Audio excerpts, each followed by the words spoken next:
I'm Linda Stanfield, owner of Benjamin Franklin Plumbing in Chandler, Arizona.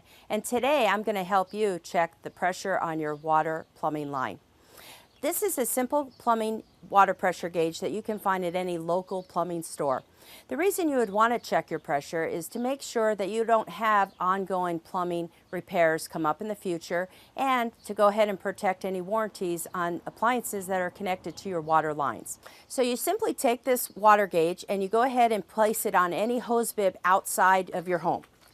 You can hand tighten this so that there's no leaks coming out. If you feel like you need to use a wrench, feel free to. You want it tight enough that there's no leaks. You simply turn on your hose bib and you read your pressure. Ultimately, you would want your pressure to be between 50 and 75 psi.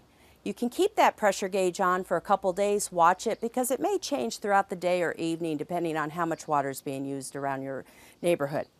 And that's how you test your water pressure plumbing line. Thank you so much. I'm Linda Stanfield with Benjamin Franklin Plumbing.